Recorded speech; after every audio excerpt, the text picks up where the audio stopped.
Noonish. J.A. he was major league, playing around with them bats. Kia OG, making plays on the track. Sports and technology, we mix it in with facts. Catch him every Wednesday to like double tap. Lot of interviews with ballers and them winners. Yeah, Jay on Notre Dame, all winner. Giving that ism, no pretender. And if they wanna hear the real, I tell you to send them to Noonish. Noonish. Noonish. Noonish. Noonish. Noonish. Noonish. Noonish. Noonish. Noonish. Noonish. Noonish. Noonish. Noonish. Noonish. Noonish. Noonish. Noonish. Every Wednesday, Noonish. Every Wednesday, Noonish. Every Wednesday, around.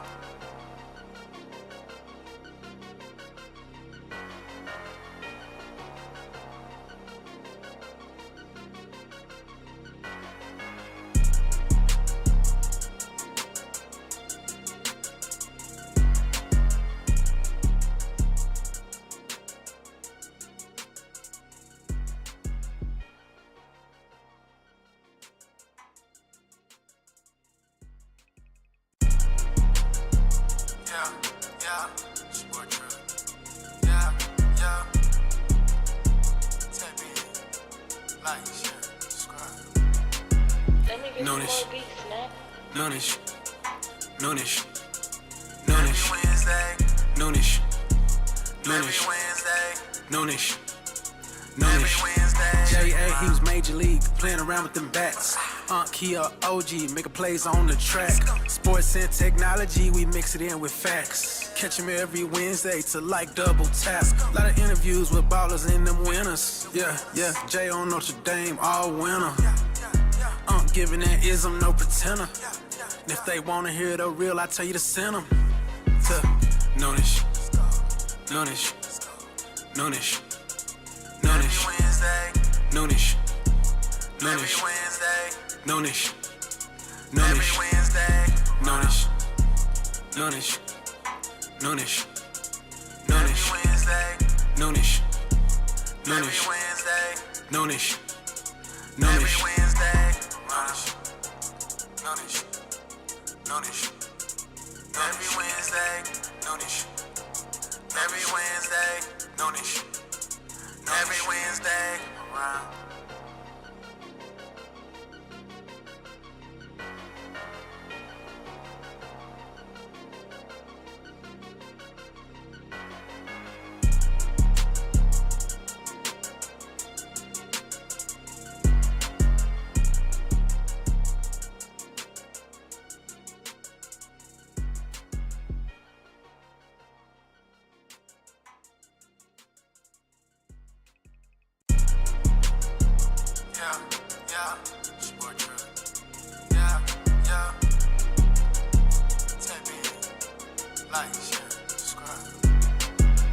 Noonish.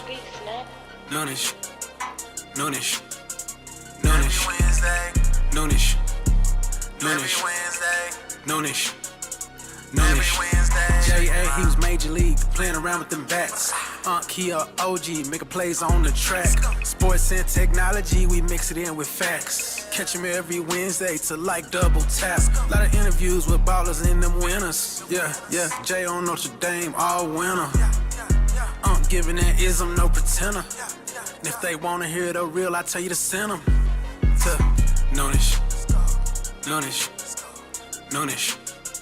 Noonish. Noonish. Noonish. Noonish. Noonish. Noonish. Noonish. Noonish. Noonish. Noonish. Noonish. Noonish. Noonish. Noonish. Noonish. Every Wednesday, Noonish. Every Wednesday, Noonish. Every Wednesday, around.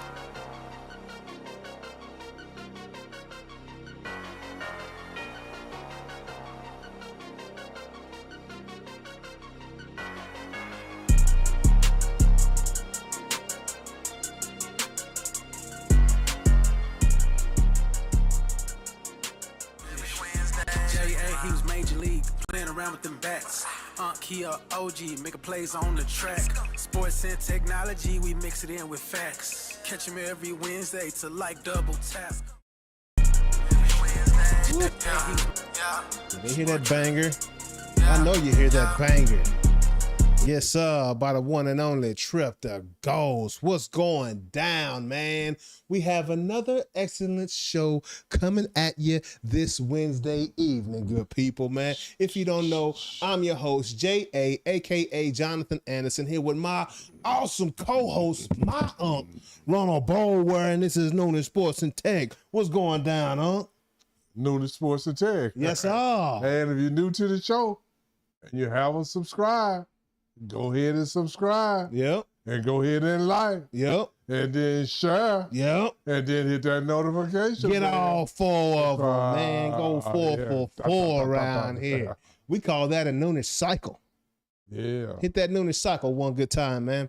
But now we got a lot to get into. Y'all know how we start this thing off with the one and only welcome back, welcome back, welcome back. First Lady F1, Miss Christiana Yepper. What's going down? See why? Welcome back. CY. Hey, don't accept the applause, man. The people love y'all. Thank you. Thank you. Yeah, they're not done yet. They're not done yet. Oh, I'm sorry. What's going down, CY? How you been, girl? I want to go back to the stunning vibrato you did in your introduction when you were singing. That was pretty good. You know what really irks me is What's that that? the Lord knew the Lord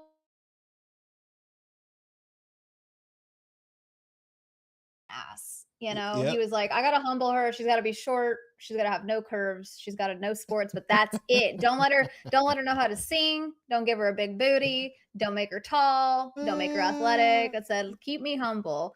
But you can sing. I could feel like I can hear it. Oh no, that's I feel like I a can hear it joke. a little bit. You I feel know, like I can hear it. no, I don't know. I can don't hold a know. couple notes, but that's about it. I'll give them back. What about when you, I'm Unc? done Are you one of holding those? Are you one of those? I know you can act, but like, are you one of those like low key could break into song and crush Oh, everyone in karaoke? no. I can act. And Are you the only reason I sure? can act because that just gave me a chance to show out, without getting in trouble. them? Hey, Unc come from a family of singers. He might be. Don't let him fool you now. I know he got Nah. something for the people. No, I can't sing. No. Okay. Because if I could sing, I don't I'd know. be singing right now. Yeah. Straight up. That's Straight what up. I'm saying. Like you guys would be so sick of me if I could sing. I would sing the show. I would sing my order. Yep. I would Non-stop. sing like y'all would really hate. You would really hate me. I would sing my answers. Yeah. I would be. Yeah. I would sing Russell Westbrook. Blah, blah. Just go. I'll be blowing it out. Let him have it. No, you guys would hate me. But I'm the same. No, I'm the same way. Like if I had any talent, I would bring them to the forefront and be singing to you guys all the time. But y'all are lucky. You consider TikTok, consider yourself lucky. YouTube, consider yourself lucky because I'd have a channel just to sing my tunes. But Well, we appreciate it. We appreciate the fact that you recognize the lack thereof if you can't sing, and appreciate you, keeping that to yourself. Hey, You're welcome. because you know You're what? welcome. I've not See tried. why? Speaking of singing, there's a lot of people think they can sing, Yeah. but they just brave enough to do it. They really can't sing. Yeah. And they'll I'll do be it. like, in No front "Why of one they tells them. sing?" I blame supportive moms out there because I've told you all this. Like I struggle really. Like I can't even watch American Idol because I struggle so. I don't even know if that's still a show anymore. But like back in the day, I couldn't watch it because I just can't stand to watch anybody embarrass themselves. Yeah, it's And hard. when they go out there with their whole chest and like my mom's always said I've been a good singer. I'm like, baby, she would say that no matter what, and that doesn't mean you're a good singer. It's the truth. Oh my God. It's the absolute Yeah, my mom truth. told me I'm not a good singer. So thank you, Mom. Well, hey, that's a good parent. Didn't have to waste any time on that. Yeah. They say fail fast. Fail fast. Yeah. She's like, oh, choir, we're done here. Thank you. No, Right that's so funny. on. No, I missed you guys last week. I was having fun though. I was talking, I was yapping, I was doing what I am good at, which is rambling on. But I got to host an event with the Dallas Stars. I'm ready for hockey. The Dallas Wings head Yeah. coach. And it was really cool because I hadn't met him. He's the first Latino head coach for the Wings. He won a ton of games and championships in college for a women's team. I think it was South Florida. And so he Nice. got picked up at the end of last season to come in and shake things up. Now I had some people message me like, oh, I don't know if I like coach yet. Yeah. And I was like, oh. And some people were really excited, but it How was could really, they it's not? kind of, I don't know, like things are The working team well, is- I thought. Yeah, the team has turned around. They've had a couple losses here recently, but they bounced back. Yeah. But I think there's been yeah. been questions about like maybe not just about him, but like team culture, the dynamics. You've got some really key star players. You've got the #1 draft pick. You got a lot going on. Now AZ's out. That news dropped literally 2 hours before the panel, so I know that guy Oh, was wow. stressed. Yeah. But it was ahead of their game at the AAC, which was actually, they're moving there. I know we talked about like their next season full time. And I thought to myself, like, I know they're playing the Fever, so it's a little bit of an outlier and that there's a lot of interest for the other side, certainly. But I was really pleasantly surprised. Like it was packed. And normally I can like sneak in last minute, grab, some cheap tickets at the top if I want to go, like, and just watch tickets drop. But they never did. Like the demand was there. Yeah. I paid full price, so Yep. I don't know. It was fun. I sat in the midst of a ton of Fever fans, which was very interesting. But also so cool to win when they were like, "Nah, no way." Yeah. They've been pretty hot. Yeah. Yeah, the both of them, Fever. so Ironically, hence the Yeah. name. But anyways, yeah. What else is hot? These tires. Lando's back on top. Looks The like papaya McLaren is guys, starting to figure things out in the Mario Kart world. Right. Yeah, you know what? Your memory it's always surprises me. Yes, we are back in the post Mario Kart era of these F1 cars. No, I think they made some changes earlier in the season. They were kind of trying to eliminate some of the Mario Kart, sensations that they were having. So some things had been fixed, but we've had Kimi Antonelli as our young driver, just had I think he just had his birthday a couple days ago, and he's just been dominating. And we've talked about this, like where is McLaren? What's going Yeah. on? And given that Lando's a world champion, there's kind of this expectation that you come back hot the next year, but because of the car changes, because of all of the really so many changes, so much has happened. We didn't see that. And so I was kind of waiting, like it'd really been Mercedes dominating between Kimi and George. We had Ferraris win a couple of races. Now in July, ahead of the break, Lando won. And I almost forgot about that because I was like, wait, it is back to back with 4 weeks in the middle of it. Yeah. But yeah, Lando came back. Now it was a sprint weekend, and that gives us, as you guys know, it's kind of like a mini race on Saturday, very limited practice time. So they go and they do a little bit of practice, then they go into sprint qualifying, then they have the sprint race, and then they go immediately into qualifying for the big race on Sunday. And the sprint to me kind of gives a couple of clues around how the weekend might unfold. And in this case, it didn't exactly, it gave some hints, but George Russell actually won the sprint race. Is pretty uneventful. It was at 5 a.m, brutal on a Saturday, but George Russell won. Lando was in second, and then Charles. So it gave us like a little bit of a glimpse, but it wasn't exactly the blueprint for a win of the big race. But what you guys would be, I think no matter whether you care about F1 or not, or drive, any of these drivers, you do know how important it is to play in front of your home team or your hometown, right? Yeah. In this case, Max, this is his home race, is a Dutch GP. So I would argue that, like, I don't know, 80% of that audience is there for Max. Everything is like they're all wearing his colors, his jerseys, his kit, like they're rooting him on. So you've got a lot of pressure on you. And I am shocked to even report this to you guys. But Max, in the first lap of the big race, so not the sprint race, in the opening lap of the big race, crashes in lap 1 Wow. and causes a red flag, which you guys remember mean it stops the race entirely. They basically Yeah. have to restart. They have to clean up the car.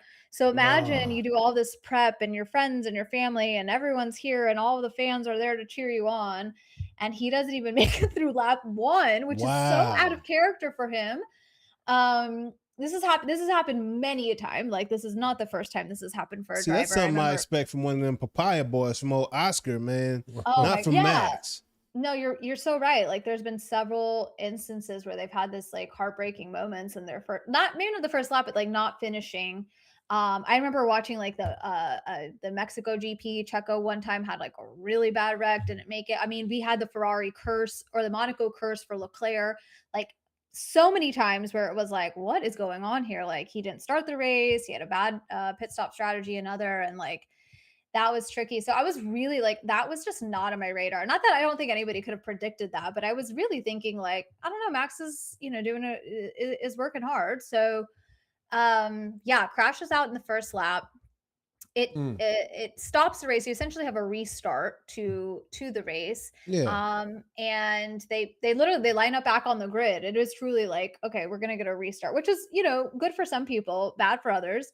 And so Max is out. And there were a couple of things leading into this race, actually, that I did want to talk about that were a little bit interesting. Do you remember our sweet friend Yuki Tsunoda? Does that name sound familiar? Yeah. I used to always say Yuki season instead of spooky season. Yeah, was he the previous Red Bull driver? Yeah, so he was not asked to come back. He did not sign a contract. And and he was doing okay. But I think there were a couple factors going into it. There were other drivers coming up that that there was opportunity for. And anyway, our friend Isaac Hajar, who drives for Red Bull currently as Max's teammate, injures his wrist. I don't remember if they gave us the details. I don't know if it was in a practice session he got into an accident. Other drivers in the past, like on summer break, have fallen off their bikes and broken their arms, or like, things have happened. So they said I think it was like a training incident, but I don't know. I don't think they detailed it. But anyway, Hajar gets injured. Yuki comes back to fill Liam Lawson's seat, another driver. So they basically do a little bit of swap. So I thought it was actually really kind of fun, is to have him back there at the race. So that was an interesting thing going in. Highlights though from the race that were pretty interesting is we didn't see the same pace we normally see from Kimi Antonelli. The Ferrari drivers had a couple of mishaps that led to some really frustrating radio. And rarely do we see Lewis Hamilton like cuss out his engineers. Oh man. And at one point they're really talking tire strat, like, how are your tires doing? What's going on?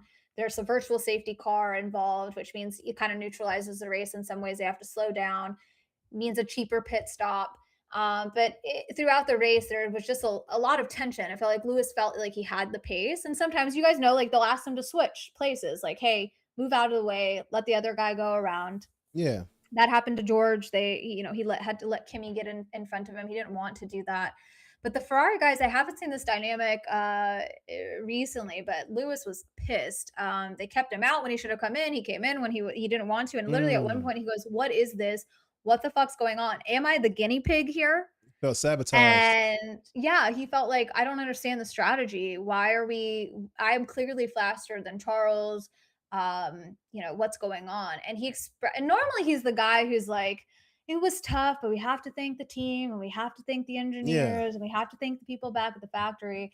So it was. He dating a Kardashian now, so he's got some pressure on him. They were booked and busy on their summer vacation in Hawaii. And I just thought that was a rare burst from him, but like, it's warranted in my opinion. I mean, like, he was clearly asking, like, what are we doing? Like, it's to me, I feel like when you're in that situation, you don't really have a lot of time. You don't have the luxury of time to explain your decisions. So the engineers are having to say, come in or not, Yep. do or don't, right? So Yep. like that to me could be frustrating, like when you don't know. So anyway, Lewis ultimately releases kind of like a little bit of apology, not in the post race. He's like, I'm sorry, I was frustrated, but then goes back to thanking everyone at the factory. Thank you so much. And like, it was just, I don't know, kind of you could sense the frustration. I mean, he hasn't won since June when,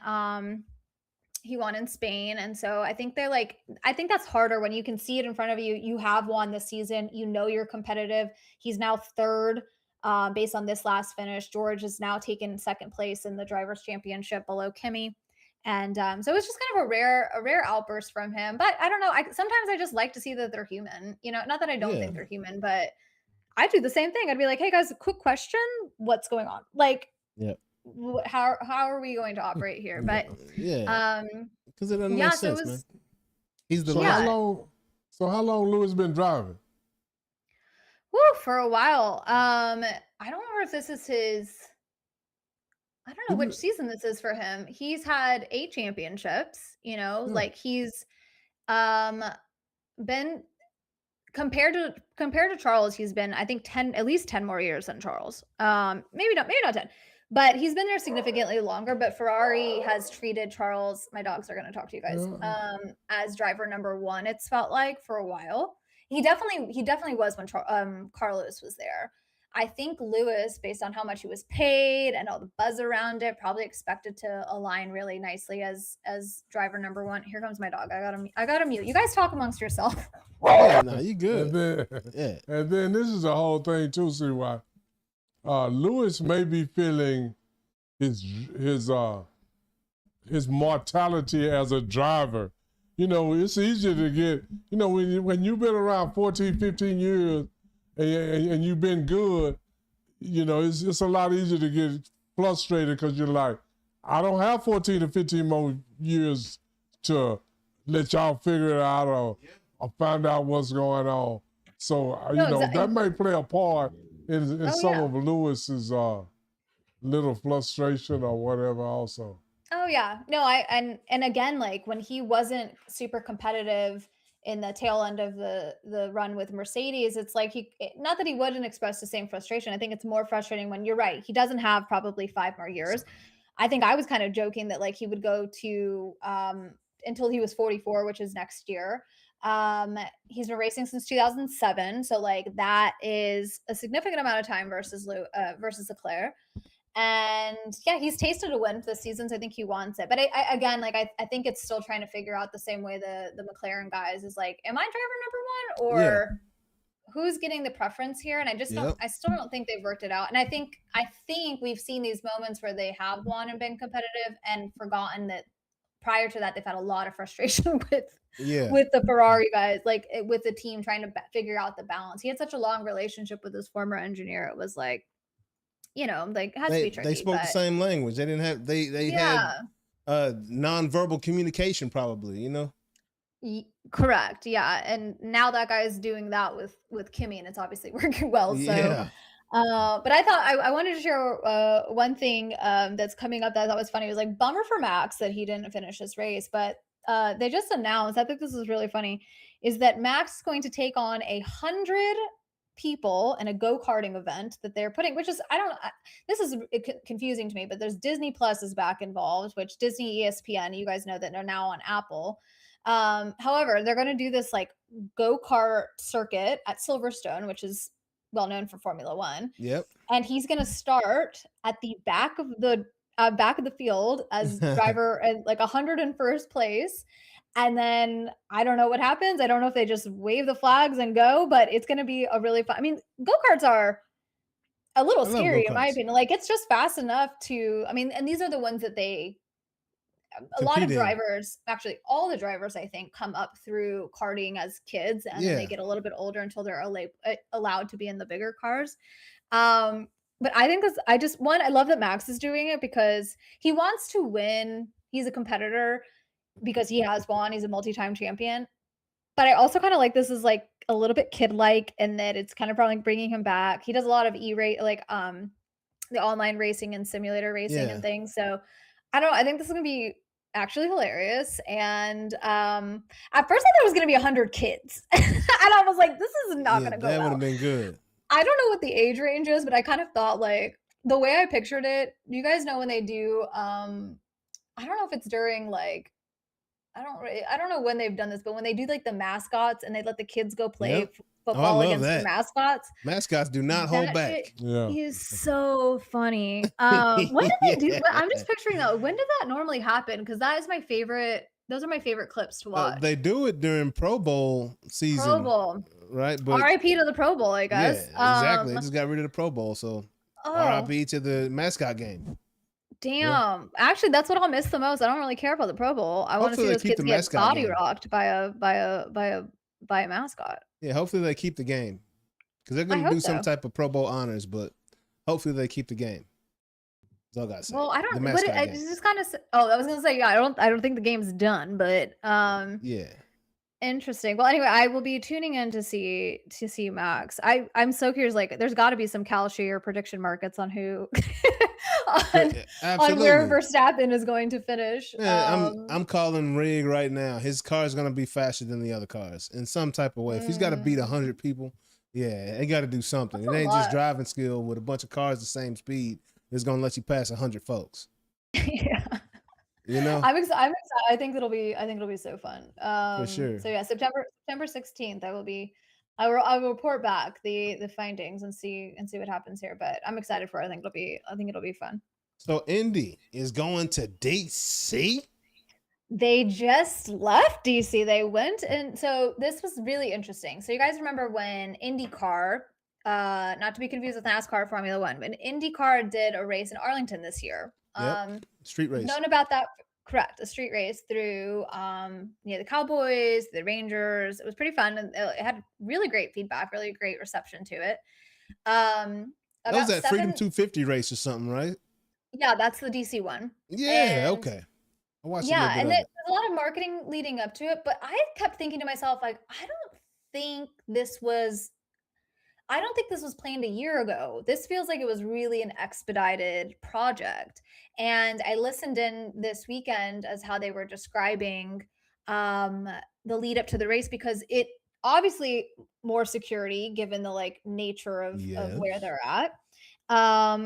They in the interview said they basically from start to like formalized to launch to Sunday was 7 months. And Wow. that to me is crazy, like just pure logistics. For sure. But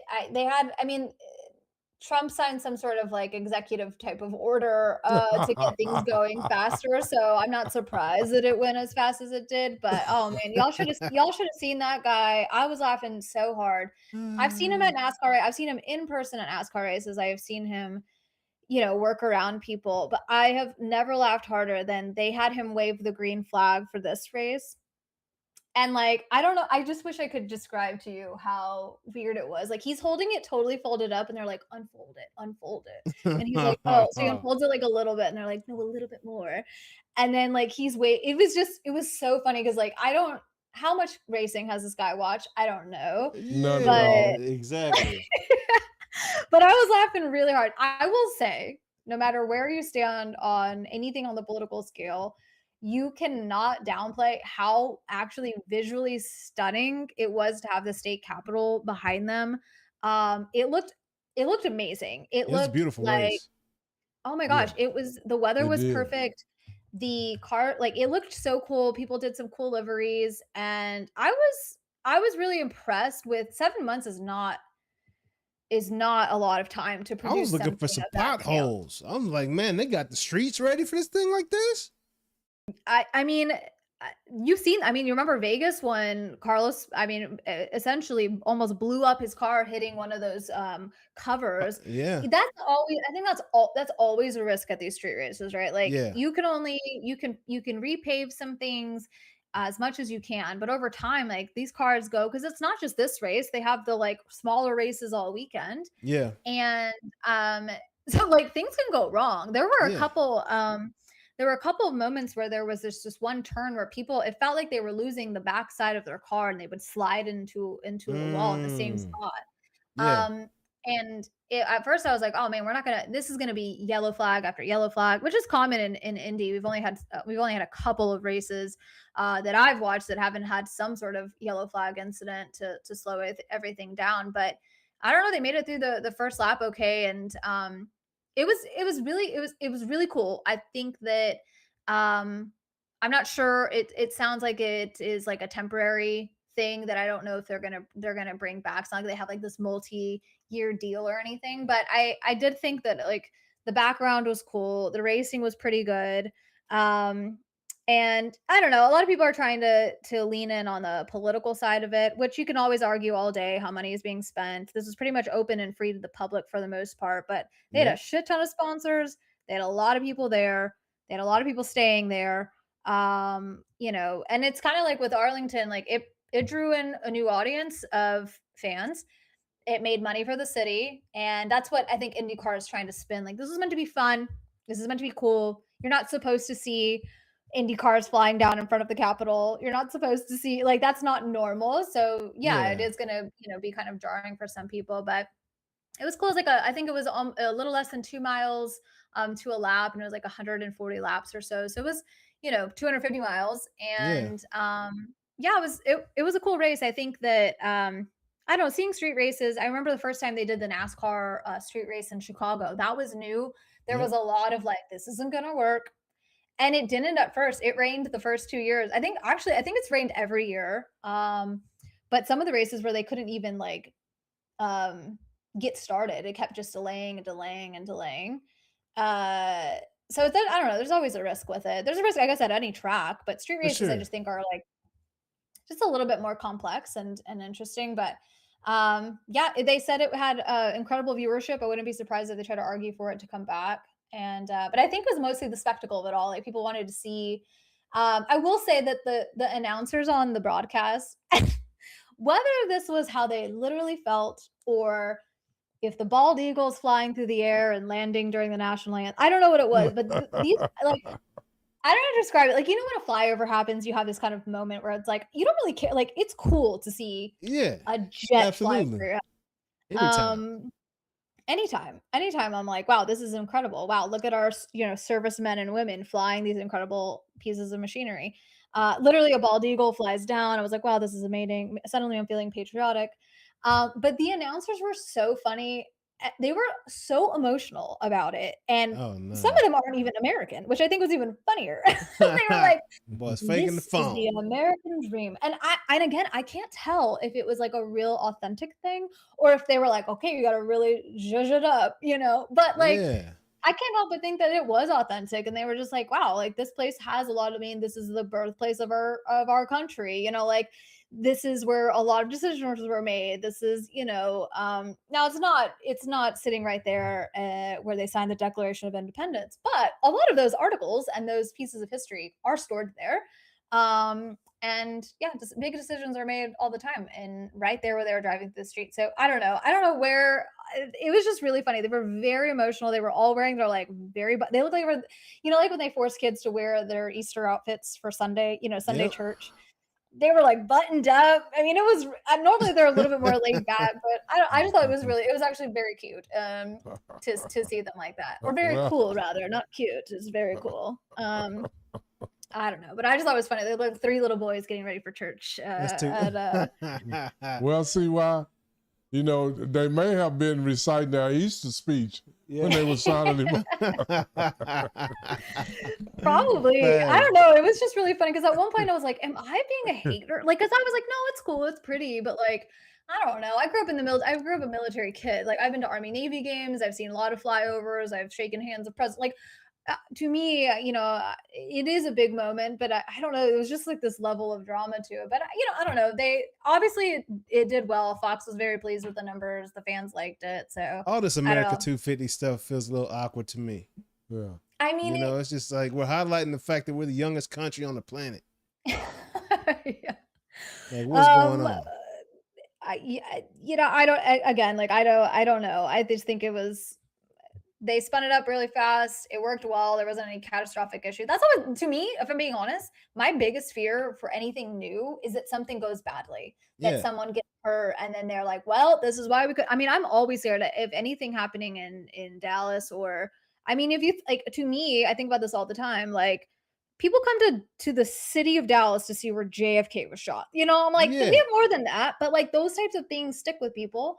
And those traumatic types, I'm like, I'm always hoping that nothing happens to these drivers, especially at these new places, because it just puts a damper on, you know, like it's hard, and you don't want to go back there. So luckily it was pretty safe. Nobody got hurt. But you know, it leads me into it segues me beautifully into my next topic. Jonathan, are you ready? Yeah, absolutely. Coronado Part 2. Okay, so when we talked to our friend Sam, I don't even remember if I asked him about this, honestly, but NASCAR this year raced at a naval base, which was the first time they were doing it in San Diego. And you know, those are another one of those where it was only really like a one-time thing. Let's see how it goes. And I thought it was really fun. I mean, again, it's the backdrop. It's seeing the big ships and stuff in the background. It's the flyovers. It's the, you know, it's just, I think visually stunning. Visually stunning. I think anything that has ties to the military and the sacrifice that, again, like service men and women and their families make. Like, I always think like that was, to me, when I was a kid, was so special. Yeah. When the Army was included in something, like we felt like, wow, they're really thinking of us. The Army Navy game used to be the biggest. I mean, like, that was my Super Bowl. I don't think I even knew what professional, like, I went to the Baltimore Ravens stadium to watch an Army Navy game. I didn't know who the Ravens were. I was like, this is a gorgeous stadium. Who plays here? Like, what is this? You know, what soccer squad is this? Yeah, I've never seen this. This isn't Yankee Stadium. You know, like that, to me as a kid, that was Army's stadium for the day. Yeah. You know, and so anything with the military ties, I think that it's really easy for people to get excited about. For sure. And yeah, so they just announced, along with actually the full 2027 release of the schedule for NASCAR, which is so crazy. The math behind, I don't even want to know what planning is like for these types of races. Now, it's not like, I know baseball has a lot of games. I know NFL has not as many games, like in hockey, but like NASCAR stuff, to me, just it's the logistics that are the part that really blow my mind. But they did announce that they are going to go back to race again. I don't think it's a multi-year deal. I think they're kind of just like, all right, it worked well, let's throw it back in. But people are really excited about that. And I think it's good because they kind of use these as test beds, right? Like, did this work? Can we do it again? Will people like it? And I've talked about this before, but NASCAR did a push for fan feedback a couple of years ago, and the fans were like, and they implemented it. They wanted race wins to count for more.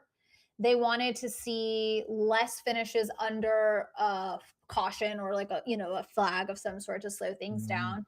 They wanted more flexibility in locations, and NASCAR. I mean, I'll give them credit. Like NASCAR listens. That's what feedback's all about. And no reason to get feedback if you're not going to implement anything.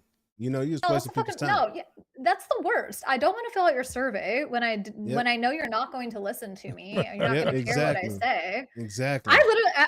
Wait, such a good point, because I feel like I get a text every time I leave. I haven't even taken a sip of my tea, and they're like, and what was how was it? You know, and give us your thoughts. I'm like, I don't know, but also like, even if I do tell you, you're not going to listen to me anyway. So yeah, and I can't stand when I'm on the phone with somebody getting some troubleshooting, and they're telling me to fill out a survey, and nothing's been troubleshot yet. No, you're so really. Here's what I do. Fun fact, everybody. This has nothing to do with sports. What I like to do. This is a customer service tip for us. Unk's smiling at me because he's like, where is she going? My new hack, ladies and gentlemen, is before a call even gets started, say, hey, is there a survey at the end of this call? And they'll be like, yes, there is. Thank you so much for asking me. Like, I cannot wait to write a glowing review for you when you solve all of my problems. And if you don't, I'm hanging up before that survey. Yes, sir. I like to use it as leverage. No, but is there a survey? Because I would love to write you a good review if things go well. And if they don't, I'm not doing it. Like, you know what I mean? Yep. Period. So do your job and don't give me no smack. Do your job, and also like, don't make me take a survey before this don't make it easy for me to write something nice and glowing. Exactly. And, Exactly, and man. Lovely You know, review. Customer service has gone downhill since COVID. That's a good point. I feel like everyone has been saying that. Like, I don't know. It's been weird out there. Yep. But anyway, we're going back to Coronado. And I feel like I think we should go. I think we should pick some races. I think we should go I think so too. I think we should go to Arlington GP. I think we should do San Diego sounds lovely. I love San Diego. One of my favorite cities in America. Yeah. Really? Absolutely. Have we talked about this? Why do you like it so much? What's the vibe? What do you like? San Diego is beautiful. Weather is off the chain. You got Mission Beach. You got Coronado. You've got outdoor malls. Not like outdoor malls here, but it's like you're going into a downtown building and then there's no roof once you get inside. Yeah. Like it's just, I don't know. It's dope out there. And on Q2, you spend time there? Oh, yeah. One of my favorite streets in the world is in El Cajon Boulevard. Oh, yeah. Man, you go down to El Cajon, you can go in any restaurant, you're going to get some good food. Yep. It doesn't matter what kind, Italian, Japanese, Chinese, whatever. You go on El Cajon, you'll get some food. And you can find whatever car you want on El Cajon. Oh, yeah, absolutely. And you can go right down the street. Lots. San Diego State is right down the street. Yep. Yeah. Yep. Yeah, I love San Diego. Yeah. Oh, yeah. The 619 is off the chain. Wow, not me. I don't know. I feel like I've been there like a couple of times, like as a kid, and I think I don't know. I probably scrubbed into a surgery when I used to do medical stuff there, but like I just don't remember spending. I don't remember it as well. But I'm so glad. I'm so glad I have two tour guides. They can show me San Diego, and then maybe Sam will escort us around the track so he can show us some cool stuff. And La Jolla is off the chain too. Oh yeah. So, but yeah, man. But now I love San Diego. It was so good to have you back, girl. We hate it when you're gone. Do ya? Do ya? Absolutely.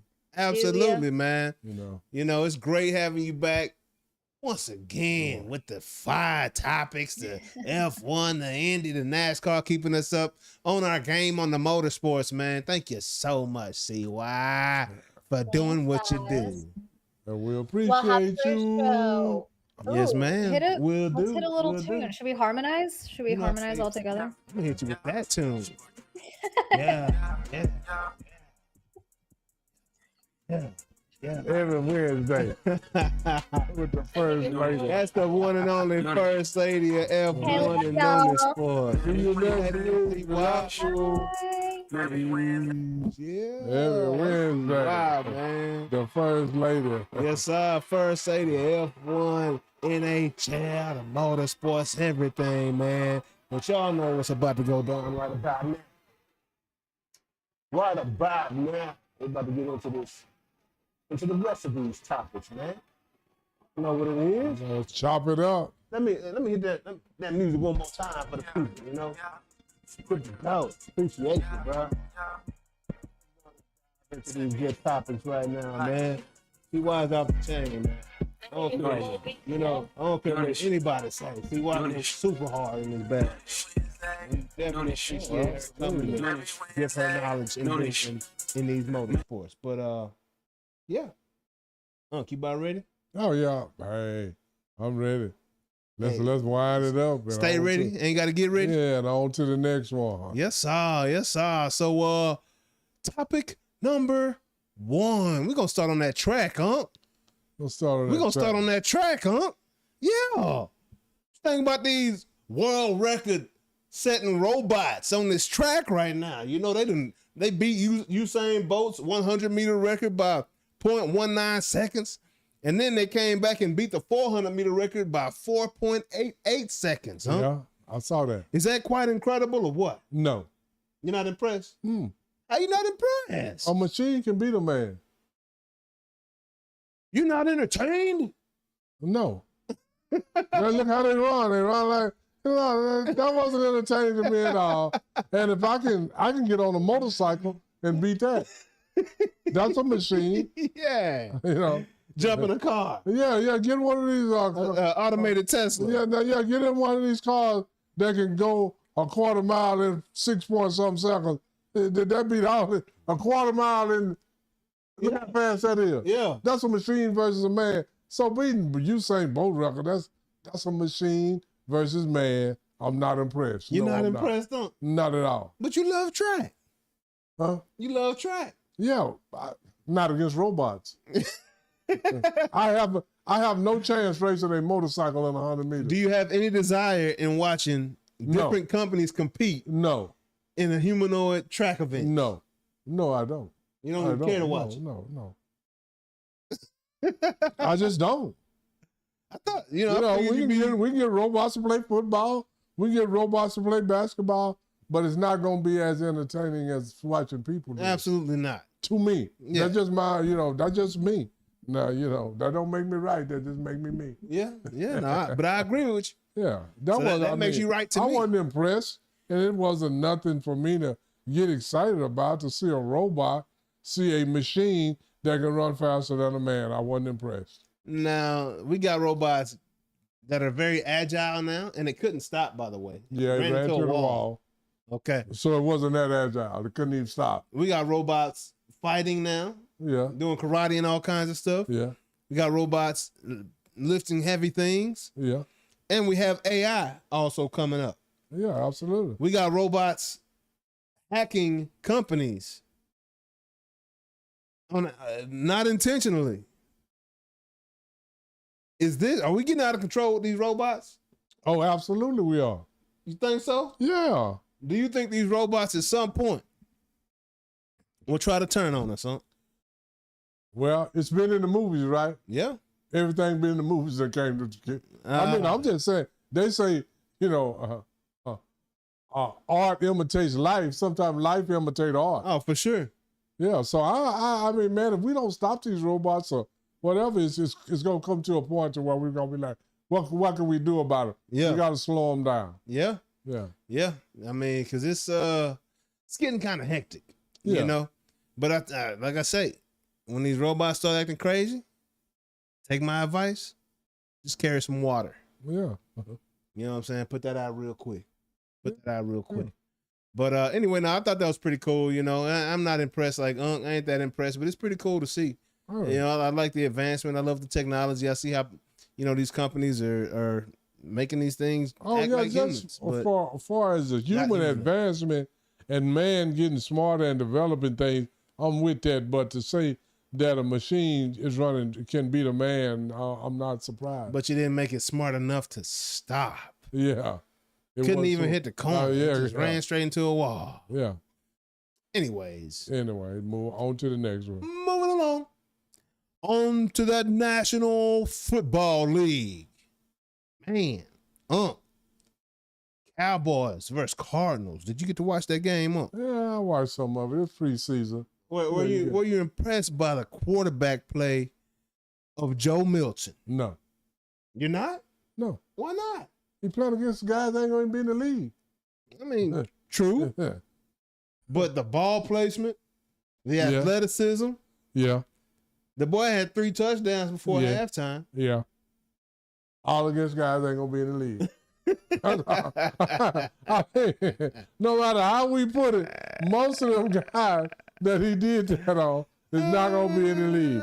So therefore, the pass rusher was a little weaker. Yeah. The linebackers was dropping a little slower. Yeah. And I'm just saying, I'm just being honest. Just keeping it real. I can't get hyped up on what somebody do in preseason when he's not playing against the starters. Yeah, you're right. We know he's a very good second or third team guy. For sure. We don't know how good he is the first team guy. As far as being a backup to Dak right now, do you feel good with him being the backup? He looked better than one of them. I mean, he probably could be a good backup. But all these people talking about, oh man, Joe Milton need to start in front of Dak. What you got to say to them people, huh? They don't know what the hell they're talking about. Simple as that. Simple as that. Simple as that, right? Yeah, I mean, who was he playing behind in New England before he came here? Oh, I forget. Yeah, you forget. That's exactly. Matt, and he not even starting no more. He don't even start no more. So, they can blame all they want to on Dak, but Joe Milton may be a good backup to Dak, and that's all he can be right now. Yeah. In 2 or 3 years from now, we'll wait and see. Yep. See if he develops. maybe we can do like they used to do back in the day, get a quarterback and develop him for a couple of years, then put him in. But as far as him starting over Dak, or he too good to play behind Dak, I don't, that's just a whole bunch of people Opinions. that don't like Dak. Yeah. That's what I'm going to say. And I'm going to say this. Dak had his best year last year under this new system under Shoddy. I've been the hardest Dak critic. But I'll be real with you. He had a very good season last year throwing the ball. Right? I couldn't say too many bad things about Dak last year. He nutted up in some of the big moments again, but that's who Dak is. And you got to expect that at this point. If you expect anything different, you're fooling yourself. Okay? I would love for Dak to come up clutch in a big moment against a big team. I would love to see it, but I'm not expecting it, though. I would love to see the whole team come up clutch. I would love to see CD not fumble in a playoff game. Absolutely. Like he have in 2 of the 3 playoff games he played. Absolutely. I'm glad Amari Cooper gone because he fumbled in 2 of the 3 playoff games. Yep. I'm glad Michael Parsons gone because he didn't get no sacks in the playoff game. Yep. So let's not blame it all on that. I'm not blaming it all on that. Nobody, go back and look at some of what people say Dak meltdowns was. It was the whole team melted down. The whole team didn't melt down, but I would like to see Dak play better. So when Amari Cooper fumbled inside the 25-yard line against San Francisco and you lose 17-13, and also CeeDee Lamb fumbled in the red zone also too. Both of them fumbled in the red zone during that game. You could have got 2 field goals out of that. That would have made you win the game. So let's just. He also had 2 picks though, maybe 3. That's because. Go look when the picks was in the 3rd and 4th quarter. After you already down, you trying to do too much. If you up, you don't have to throw the ball. I'm just saying, there's a lot of things going to that. So I'm going to say it like this. Dak done melted down along with the rest of the Cowboys in a big game. For sure. But Yeah. again, I just want to see him play at a high level in those big games. Yeah, and I want to see the receivers not fumble in those big games. I want to see who we got. I want to see Von Miller get a sack in a big game. Yeah. I'm just saying. Yeah. That's what I want to see, because this is the thing. When you go back and look at any quarterback that has played good in the big game, go see. Anytime Brock Purdy played good in the big game, go see what Deebo Samuels did. Yeah. Go look and see what Trent Williams did. Yep. Go look and see what Warner did. Yeah. Yeah, they all played big also. But tell me this, though, Tell me this, in your opinion now, do you feel that we have the talent to go far this year? And let's start with the receiver position. All right, I think we are stacked in receiver. Oh, yeah, because if Brown can catch anything against the other guys like he did the other night, I think we got good receivers. And we still got we got to get to Brown. Like, we got CD, Pickens is the number 1. I'm saying Pickens number 1, CD number 2. Then we got Turpin, right? Then you have Valdez Scantling. Mm-hmm. Then you have, we can get to Brown if you want to go Brown over the guy that we traded for a couple years, Jonathan Mingo. Yeah, I mean, I'm just saying, he showed great potential. Yeah. Against guys that are going to be in the league. We got about 7 receivers that can go. Yeah, we got about 3 or 4. And then we got some other guys that would be good. I feel like we got 2 number 1s and about 3 or 4 number 2s. Because Turpin can be a 2. He's like a slot guy. Turpin is a specialty guy. Yeah, he's like a slot guy. Specialty. Right? But he's a talent you got to account for. You got to account. Oh, yeah, we got some. We got great talent. It's just that can we put it together? Yeah. Michael Parsons is talented. Yep. Amari Cooper is talented when he fumbled the ball. For sure. CeeDee Lamb was talented when he fumbled it. I'm just saying now that we got a chance, because I think we got a couple of people gone that we needed gone. Yeah. And I think Diggs was one of them. I mean, I ain't trying to say, I hope Diggs go play for somebody else and have a great career. But I want him to do that someplace else. Yeah, not here. He wasn't doing it here. He's in Seattle, I believe, now. Yeah. And that's good. I'm glad he's there. Super Bowl champion. Cool. Might fit into that scheme very well, but not here. Not here. Not here. And speaking of that defensive side of the ball, them boys are flying around. Defense got a lot of confidence in themselves. Well, we got a bunch of young guys on the field. Look, a big 55. Yeah. That boy look good. Oh, yeah. Oh, absolutely. We got a couple of guys that look very good against guys that ain't going to be in the league.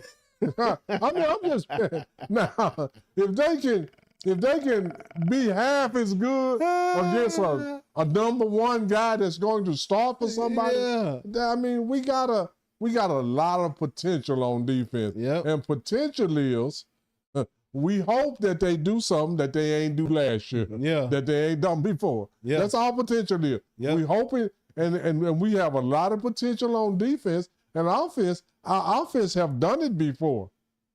Our offense have put up great numbers. We had a great season last year. Oh, I mean, and if our defense can play, I mean, we were last ranked defense, or one of the last ranked defenses in the league last year.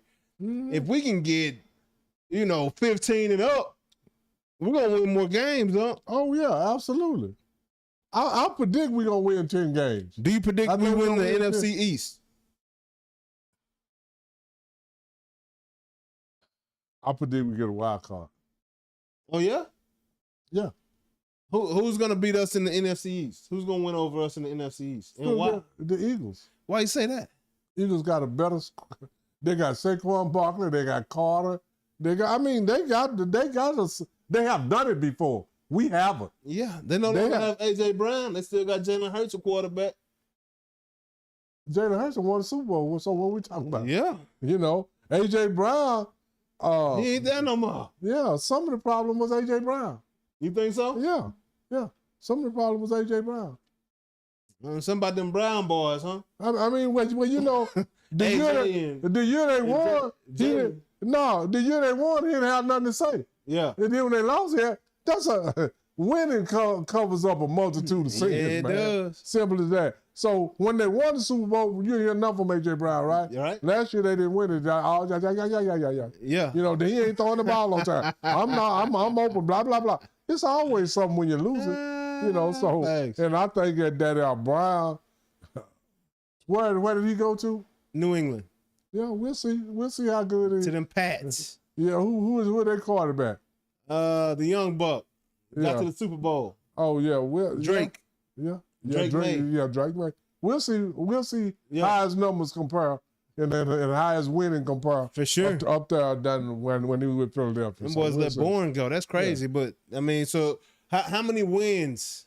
We'll get to that later. The Cowboys already said they're gonna win 10-11. We'll get to that. Yeah, that's what you've been saying. Yeah, I got to look at absolutely. the schedule and actually count them up. I ain't even got to look at the schedule because this is one of the years that they got the weaker schedule. Yeah. Every time when they win 12 games, they had a weaker schedule. Then when they win 12 games, they play a tougher schedule and they go back to 8 or 9. Simple as that. So this is gonna be one of the 12 wins. Man, I mean, we got the offense. Man. Yeah. We got the offense. We're going to put up 28, 31, 35 points a game. How do you feel about Schottenheimer at head coach?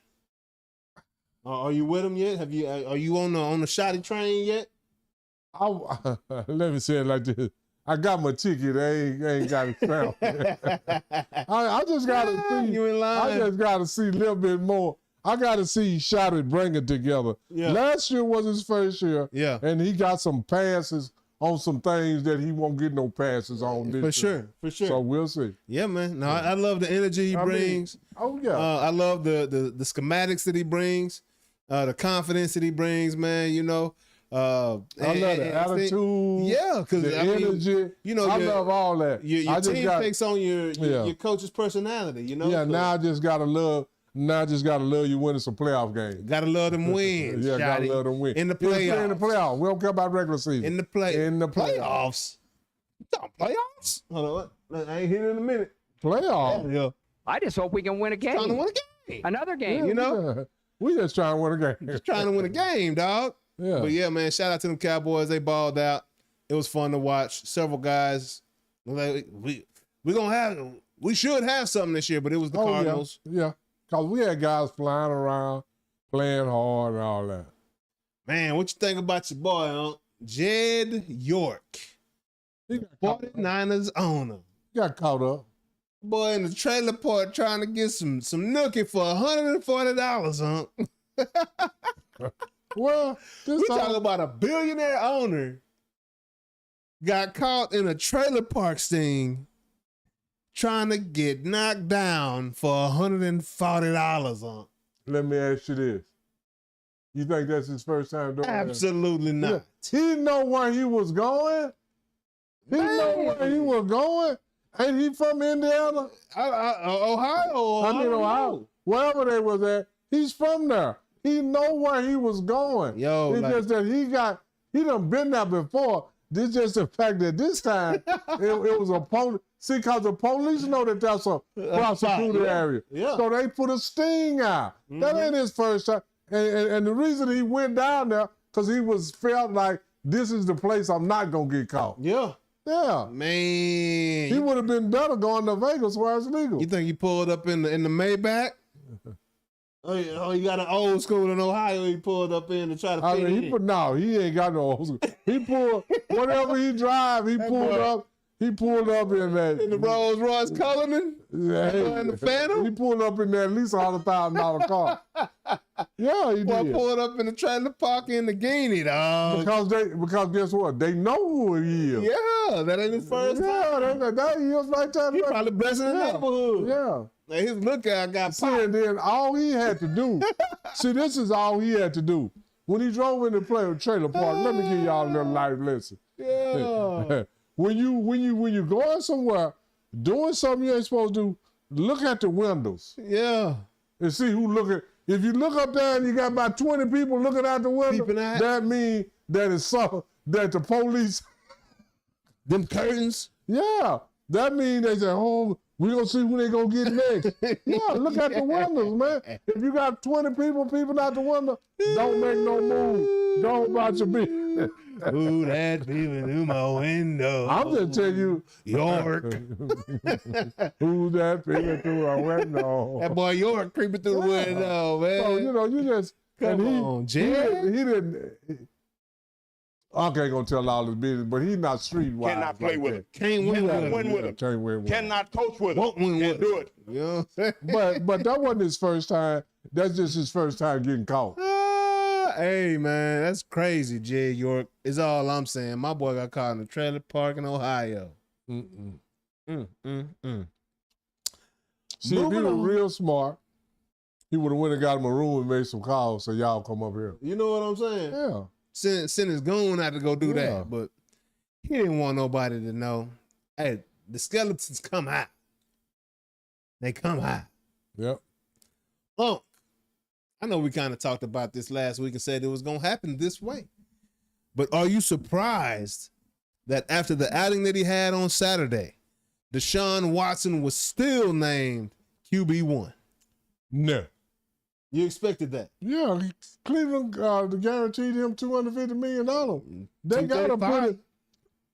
gotta put him out there to see if they can get some return on that money.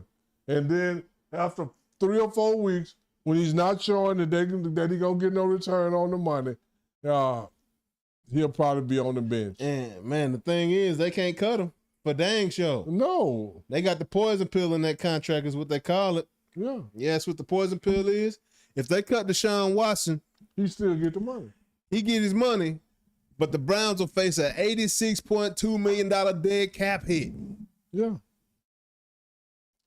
Killing their salary cap. So that means he gonna be on the team. Yes, sir. And they not gonna give him $50 million to sit there and do like this. They not paying him all that money to chill. I promise you that. They're not paying him all that money to put his hand up on his chin. Yeah. And sit like this. I guarantee they not done. Yeah, and I'm not surprised. And I still expect Shador to get in that game here, week after the crowd continues to boo. And all that stuff, man. Hey, and Deshaun Watson in a lovely position because he guaranteed that bread regardless. Yeah, he gonna get his money. I think he had to give back $5 million for something, right? So it was a $235 million contract, but giving back $5 million and I got $230 both coming to me guaranteed. Yes, sir. You can have that. Oh, that's what it was, $235? Yeah. I don't know where I got $250, but it's guaranteed close. though. Yeah, close enough. It's guaranteed though.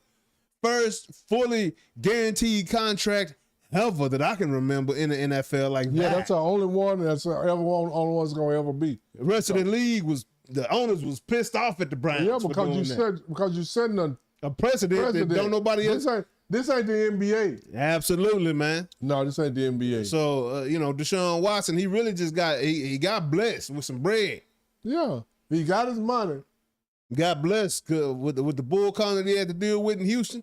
He got blessed, man. Yeah, but now is the thing is that it's up to you to see how much pride you got in yourself to prove that, hey, y'all didn't give me this money for nothing. Yeah, straight up. I could play some ball. Absolutely, man. And he dealt with a lot when he got injured last time. His father just passed away.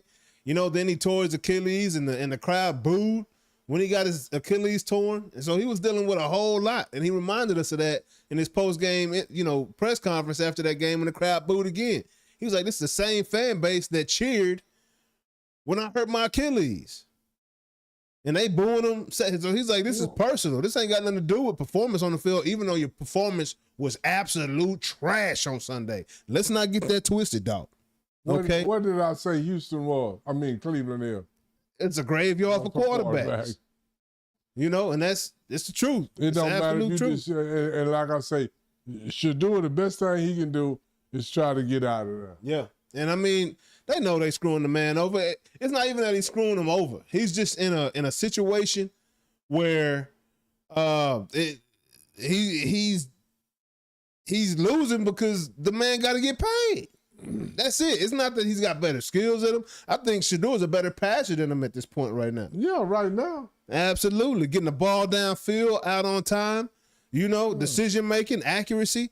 Shador's got it all right now. But he don't have 235 guaranteed that these people got to. And he don't have Archie Manning as a father or a grandfather. Yeah, that too. That as well. Let me get this thing. If he had that, he'd probably be starved.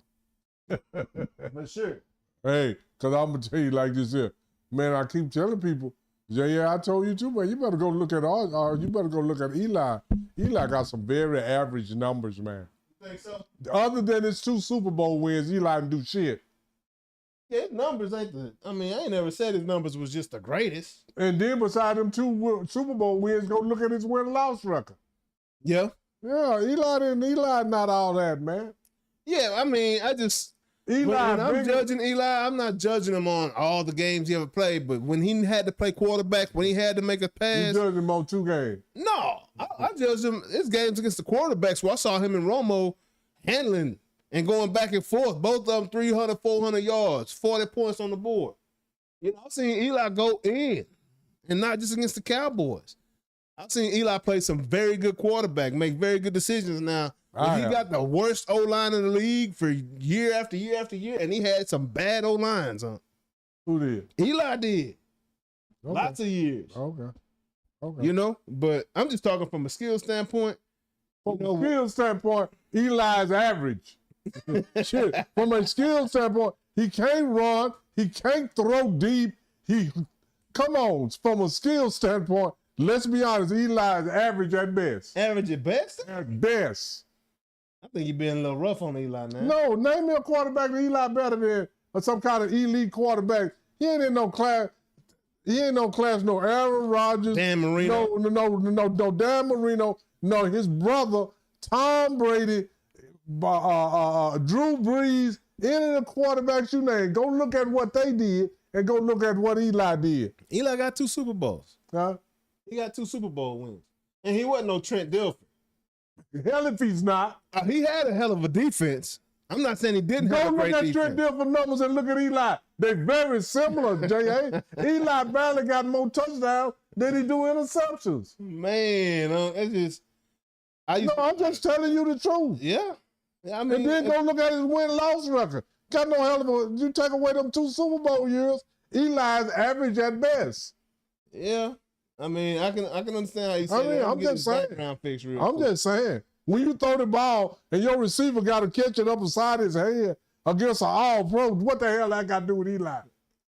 That's a great play made, and he threw it where it needed to be thrown. Yeah, right. Yeah.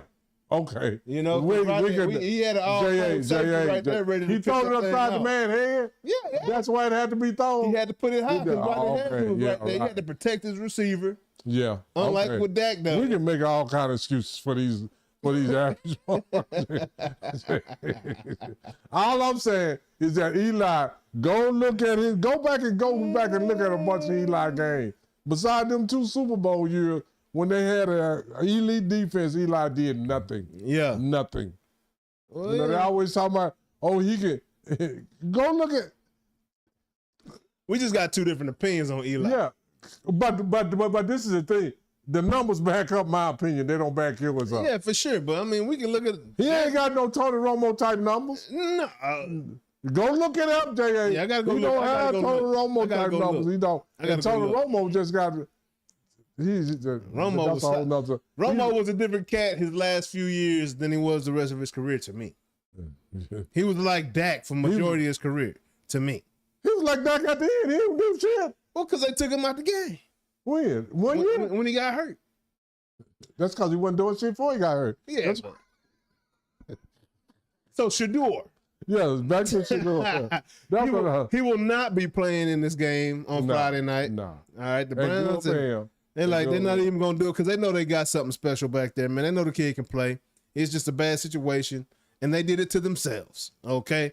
Starting with, they had a quarterback in Baker Mayfield when they brought Deshaun Watson on board. So they've been overloaded with decent quarterbacks for a while now, but building no team around them. Nobody to block for these guys, right? So Friday night, Dylan Gabriel and Taylor Green, the rookie from Arkansas, will be playing quarterback for Cleveland this year. So, or on Friday night. So I'm gonna tell Taylor Green, so you better try to go to CFL. Hey, get up out of there. You ain't gonna do nothing because Dylan Gabriel, he ought to go to CFL too because he ought to find out. Get up out of that. Get up out of Cleveland. Yeah, man. Shador, go to Canadian Football League. Do something, but get out of Cleveland. Get out of there. Yeah. Man. Yeah, get out of there, man. Make your money on social media like you can. Man, just a few years ago, this dude was one of the top running backs in the league. And just a few years later, he is retiring at the age of 30. That's about it for a running back now, 30. Nick Chubb is 28 or 30. Man, my boy had 3 good seasons? 3, yeah. That's about all you get out of running backs now. Man. And we talking Nick Chubb looked like he was about to do some incredible things. Absolutely. Putting up amazing stats, running the ball, catching the ball, doing crazy things in the backfield in Cleveland. Yeah. And out of there. My boy is retired now. Yeah. I mean, running backs don't last long no more, man. And that NFL, not for long. Not for long. Is real deal.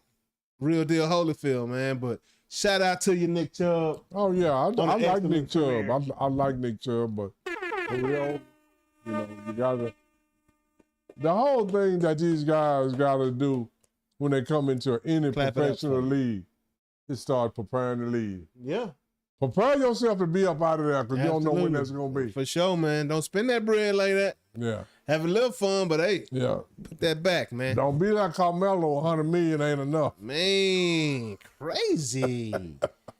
Thought process is that. What's going on? That sounds wired, but moving along. On to the next one. On to the NCAA. Your boy Daquan Wright. These Cleveland Browns all through the news, ain't they? Played tight end for the Browns in this last preseason game. And has now signed to go back for his 5th year to play at LSU. But the SEC came down yesterday and What'd they say? Not so fast, my friend. The SEC and the Big Ten said we ain't taking nobody that been in the NFL come back to college. We're not gonna take it. SEC and Big Ten, and they said the Big 12 and the other power conferences is going to do the same thing. And the NFL came down today and said that if you go back to college, you will be a free agent from then on because you will not be redrafted or nothing. Wow. The I was wondering NFL about that. Yeah, the NFL say if you go back to college, you will never be drafted again. But it's kind of screwed. But you'll be a free agent. It's kind of screwed up because NCAA came out with this rule after these guys already declared for the NFL. And went through the whole draft process from what I can understand. They just came out with this 5th year of eligibility rule. And that's why these guys are being allowed to go back for that 5th year football. But SEC. Now, LSU and Lane Kiffin, see, because both of these guys played at Mississippi State for Lane Kiffin. Miss, yeah. I mean, Ole Miss. Yeah. Not Mississippi State, Ole Miss. So now they want to come back, and the SEC said hell to the no. They said that yesterday. And the SEC and the Big Ten already did it, and they said the other conferences probably. Yeah, I believe the Big 12 did it today as well. Yeah. So yeah. Yeah, I mean that's crazy to me, man. Like, but it sucks. I mean, it don't suck. Rules change, dog. No, you done went pro. Now you want to go back amateur. NIL didn't exist when I was in school, in high school. You know what I'm saying? This rule didn't exist when y'all made the decision to go to the NFL. Oh well. You know what I'm saying? It is what it is. Thing. The rule has always been really in existence because you could never go from pro back to amateur. But I'm saying that 5th year rule, that 5th year of eligibility rule is brand new. Yeah. That rule was not allowed before. But you only got a 5th year. Usually it's 4, you got 4 years to play ball. Yeah, 4 years. You can redshirt a year. Yeah, redshirt. But now they're saying you got 5 years to play ball. Oh, okay. But that's if you don't go pro. Exactly. That's if you stay in college. Exactly. And these guys played their 4. They thought they were done, and then the rule came out. No, they thought they were good enough. They thought they were done. Good enough. No, they thought they were good enough to go pro. Yeah, but they wasn't. But they played 4. They thought they was good enough to go pro, and they did because they played their 4 years, which at the time you could only play 4 years. Your eligibility's up. Yeah. After they decided and declared to go pro and went pro, then the rule came out that there's a 5th year that can be played, and now they try to go back for that 5th year, and it's not going down. Year, I mean, but you gotta. The rule has really been in existence already. They gave you a 5th year unless you go pro. Yeah, because it's always been the rule that when you go pro, you can't go back. You're no longer amateur. Yeah, so unless you're in the NBA playing in the Olympics. So that even though they gave you a 5th year, you got to play all 5 of those years before you go pro. Yeah. Can you explain that to me? How do NBA guys, and this is kind of off topic, how do NBA guys play in the Olympics? Because in the Olympics, an amateur exhibition? No. The Olympics has never been amateur. Oh, okay. I thought it was amateur. It was just amateur for us. Okay. Because when we were sending college guys to play in the Olympics, they were sending European professionals. Got you. Okay. Yeah. Yeah. Okay. That was just us being amateur. News to me. Yeah. News to me. Right on. That answers my question. But yeah, man, Daquan, I don't know what you're gonna do, dog. Mm-hmm. You sound like a refugee. Hey, Daquan, go to Amazon. I ain't trying to be funny. Remote work. Amazon hiring, yeah. No, they hire remote. They hire in the wild. If they go to Saskatchewan, they go that Canadian football league, man. Canadian football league. That sucks, bro. That's just a bad position to be in, man. But anyways, I wish my best to these guys that now find themselves in a peculiar situation because they asked to be released from these NFL teams so they can go back and play in college, and now colleges are not accepting you. So that sucks, I don't know if bro. they asked to be released. Yeah. Well, they see they weren't gonna make the team. That's the only thing they asked. That too. Because if you were practicing with the first team, you ain't finna ask to be released to go back no college. And man, they probably made more money in NIL in college than they would on that practice squad for sure. Oh yeah, absolutely. For sure. So practice squad just so many thousand per week. I can't remember what it is, but it ain't like no. I feel for these young bucks having to deal with that mess, man. No, I don't. You don't? No, make no decision. But if you're here, I have empathy. I'm putting myself in their shoes. Me too. You know what I'm saying? And we thought we had something that we didn't on this side, So we went back over here and we thought we had something, and now we really can't even go back. Like, it's really, they feel like a refugee right now. They are now a free agent. Yeah, and they're going to be one forever until because the only way they can go back to any team ever is as an undrafted free agent. Because you cannot go back in the draft. The NFL came out with that in the last day or two. Everybody's against the situation. But this is the thing. You was an amateur. See, this is you gotta. That has never been a time where you can go pro and then turn back to an amateur. For sure. So these guys didn't know that. They should have known that. Yeah, they should have known that. But again, that new rule came out which allowed them that 5th year. 5th year, but not after you go pro. Yeah. The 5th year was as long as you in college. Yep. But when they were in college, that rule didn't exist. Okay, but now that you don't make it where you want to go, now you want to go back somewhere and take advantage of this new rule that came out. It don't work like that. That's like if you go to college, I'm not good enough, I can go back to high school. No, it don't work like that. Louisiana Bayou. It was Bayou, dog. Yeah. And that NFL, not for long. Yeah. Yeah, man. And when it wasn't but for 2-3 weeks for y'all. so live with it. I'm not laughing at y'all. Hey, it sucks. It's a crappy situation. Because these old things go work at Amazon. That's all I can It would be Lane Kiffin to try to sneak a loophole. Yeah, Lane like Kiffin. Come on, man. He probably, guess what he said? Come on back. That's what he said. What he said? That if I don't take him, somebody else will. Man. What kind of excuse is that, Lane? I mean, he got some truth to it, though. Got some truth to it, though. Not no more, though. Not no more, because ain't nobody else. Can't do it. Can't do it, won't do it. On to the next one. On to the next. We talked about it last week. Klay Thompson is no longer on the Mavericks. The Mavericks bought his contract out. They said, we don't want you, dog, if you don't want to be here. We thought they wanted to trade for him, but they was just like, forget it, bro. Gone. Go and play with Andrew Wiggins, dog. You cool. You good over there with Wiggins and Antetokounmpo and Adebayo. You're not hitting shots here. What you think about Klay going to Miami, huh? I mean, okay. You think the Mavs will miss him? I know you're not a Mavs fan like that. I mean, no, the Mavs ain't going to miss him because he didn't do shit here. The only way you're going to miss somebody is they did something. Yeah. He didn't do shit here. You're right. So we're not going to miss it. You're right. Guess what? He ain't going to make no difference in Miami. Yeah.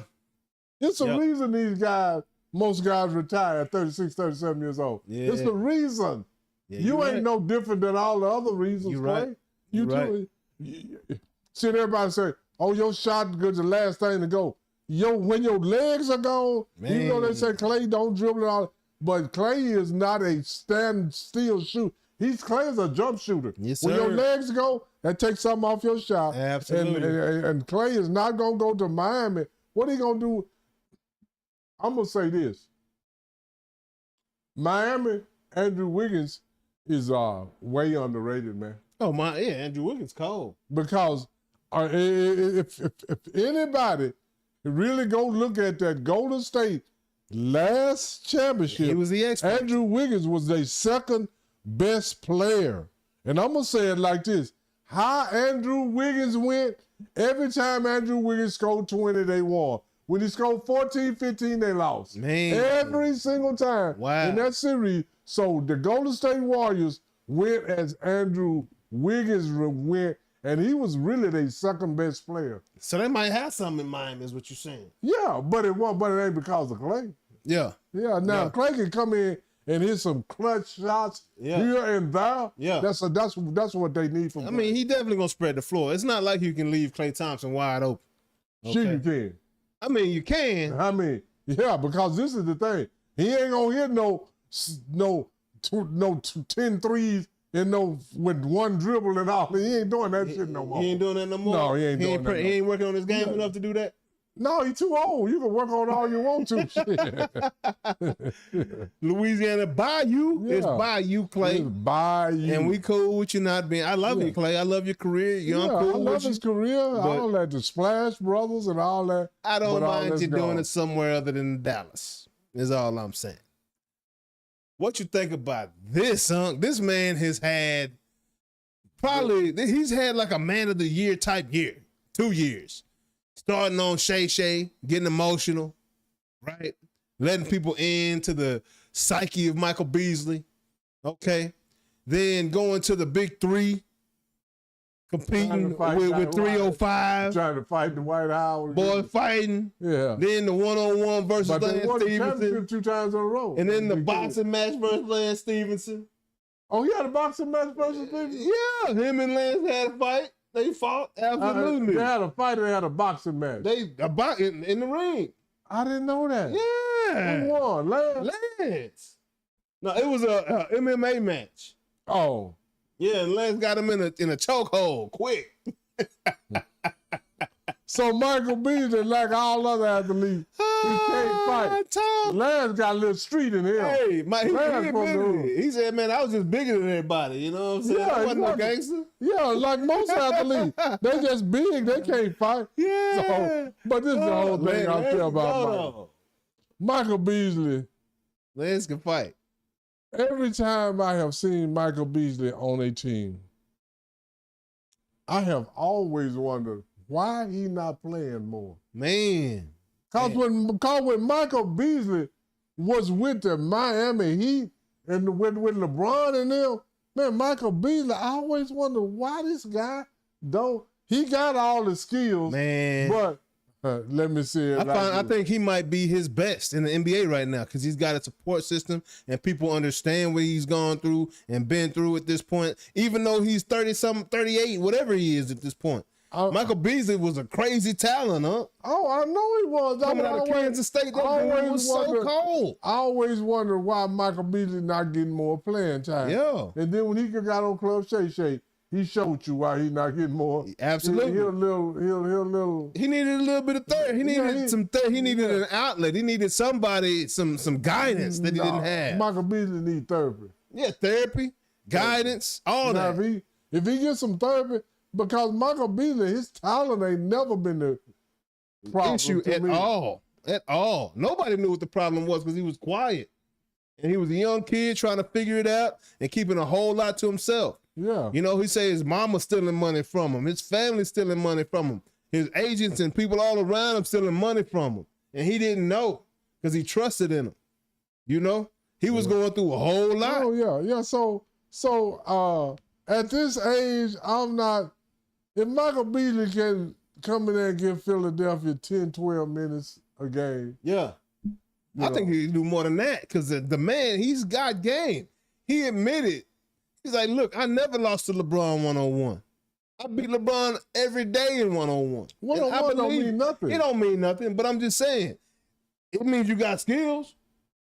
It means you got one-on-one skills. For sure. But he got 5 skills too, though. Yeah, Michael Beasley got all kind of skills, but let me see that. He might be comeback player of the year. I think he just Michael Beasley needs therapy, man, more than anything. Yeah. You know. Absolutely. And if he can get some help and the guys in Philadelphia can surround him and support him, I think he can still play. Yeah. Yeah, because Michael Beasley, his talent ain't never been a problem to me. Yeah, well, it's been something else. Man, I'm so happy for him, man. Shout out to you, too. Michael Beasley. Got that 1 year, $5 million contract, man. You know LeBron was all up in that mix for sure. Yeah, because LeBron was one of the people that he said hurt his feelings so bad. For real? Yeah, LeBron, he said all the guys, when they first met him, they kind of shunned him. Yeah. They didn't understand him and know what he was going very through. emotional. Yeah. I mean, you know, and I'm going to tell you this about Michael Beasley. No matter what I say about man, I feel bad. My heart goes out to Michael Beasley. For sure. Because if you human, your heart go out to him. Yeah, because he's been through some stuff. He needs some therapy, let me say it like that. He needs therapy, and because I'm not gonna sit up here and go in on Michael Beasley and call him no kind of name. I'm not gonna do that.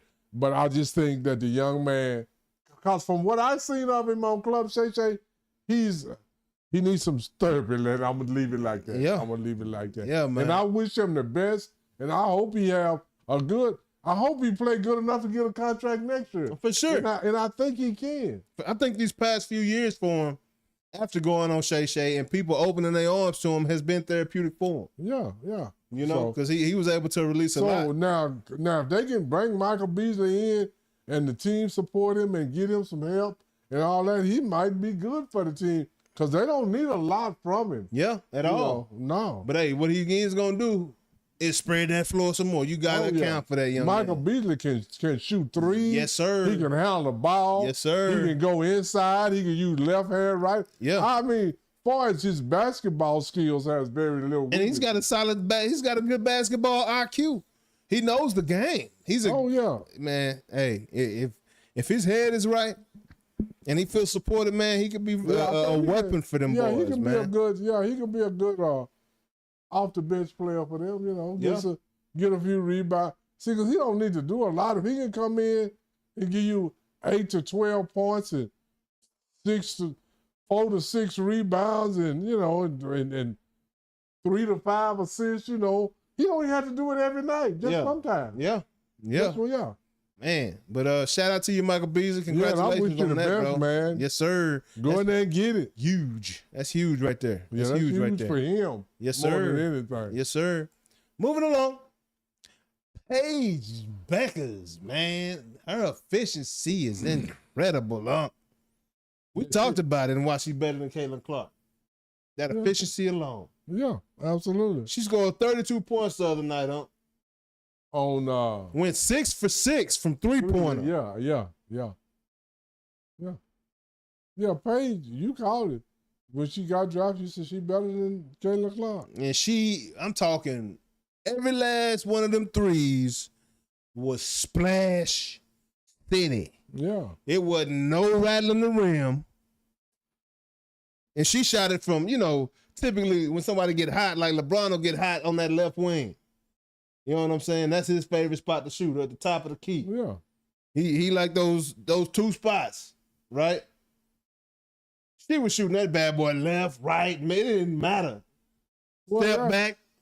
Well, that's because she's anybody can get hot. It's different between getting hot and being a shooter. Yeah.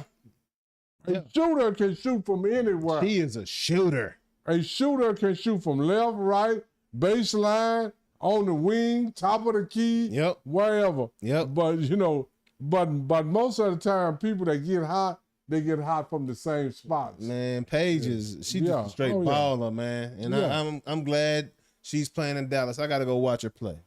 I got to go. Yeah, watch I her missed play. my opportunity, but I gotta go. Hey, we're gonna have more opportunities, huh? Oh yeah, that's for sure. We're gonna make that shake. But moving along, shout out to you, Paige. You know, we like to talk about Caitlin Clark. I heard a very wild stat about CC Young. Caitlin Clark has more career 30-point, 10-assist games than the rest of the WNBA combined all time. So from in the history of the league, from day one to now, she has more 30-point, 10-assist games than everybody else combined. Yeah. That's pretty insane. You know, they got all kind of bizarre stats now, but this is the whole thing. That she got more wins? No championships this year. Yeah, okay. But that's a crazy stat, though. Yeah. We're talking about going all the way back to the 90s, you know. That's wild to me. Yeah. All the individuals that have come through the league. Yeah. And combined, she's got more 30-point, 10-assist games than everybody. Like, that's wild to me. Yeah, it is. It is wild, but now we got all the statistics and all that. We go by statistics. See, this is the thing. We'll go dig up statistics on certain people and then say how great it is. And then people that's got statistics better than that, we'll diminish it. Act like they don't exist. Yeah, we'll diminish it. So, yeah. You know, that's all good. But until she started winning some championships, don't tell me that she better than Cynthia Cooper. Man. Don't tell me that. I'm just saying. Uh-oh. You see who in the building? Trip to go. Trip to go. What's going down, bro? Yes, sir. Yes, sir, man. You know, we done talked about the Cowboys. Talked about that NCAA. Noonish. You know, we talked about Noonish. Michael Beasley, Deshaun Watson, Shador. You know, we've been talking about everything, bro. You know how it goes, man. If it's something you want to talk about, Trip, go on and throw it out there, dog. You know what it is. You got something to want to talk about, bring it up. Yeah, man. So if it's something we already talked about, we'll revisit it for you, Trip. Yes, sir. Yeah, we don't mind going back on the topics, man. You know what I'm saying? We were just chopping it up. But like I said, Clayton, that's a wild stat. Yeah. But like I say, if some other people got wild stats that ain't got no championships, and we diminish so I'm not finna exalt hers because this is the age of criticism. I'll say it like that. Sure. I got something else to say about that later, but yeah. Okay. Well, we're looking forward to it. You know what that is. Your girl, Angel Reese, set a career high. She went for 31 points the other night, huh? Absolutely. Against the Phoenix Mercury. So shout out to your Angel, man. And guess what? Angel is finna set the record for the most double-doubles in NBA history. Man. She's WNBA. You know, WNBA. Yeah, give me J.A. I left off the W, y'all. Not the NBA. And this is the thing. Angel had 14 rebounds to go with it. Wow. 31 and 14. And that's the day right there. Yeah, and so she's doing something that nobody ain't never did before in WNBA history. She on these double-doubles. Yeah, I love it. Yeah. I love it, man. I love it. Shout out to your Angel Reese. Man, I love Angel, though. I do. You see your boy Enes Kanter Freedom. My boy got banned from the Chicago Sky game. He didn't even do nothing, no. He had on a shirt that said woman, had the definition of woman. Says an adult female on his shirt.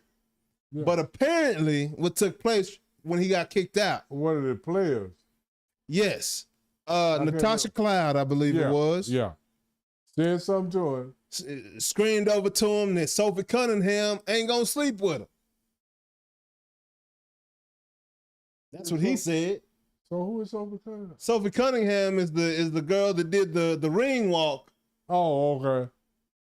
So I mean, and then he said something back. Now he banned for life. Now they kicked him. He was like this in the stands. He didn't make no aggressive moves, but they don't like. And he's only banned from the Chicago Sky Arena. I don't know why. He's already embarrassed the whole WNBA. Absolutely. Because they talk the woke talk. Yeah. But they don't want to walk the woke walk. Man. You can identify as what you want to be and all that. You can identify. I tell you what I identify as. Right? What's that, huh? Rich white man. Yeah.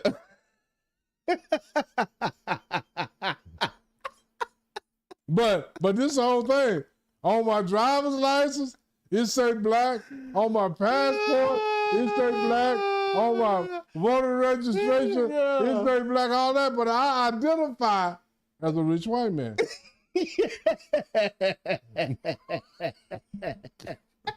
Hey, because everywhere I go, J.A., around the Dallas-Fort Worth area, people they valet park my car, they run and get them when they, oh, you the one driving the Genesis? Man, one time we was out in Uptown, a guy looked at me and my wife, after we went to dinner, we were going back to the valet parking. The guy looked, so y'all the one brought the Genesis and broke and ran. I said, damn, I'm gonna do this and go get my car.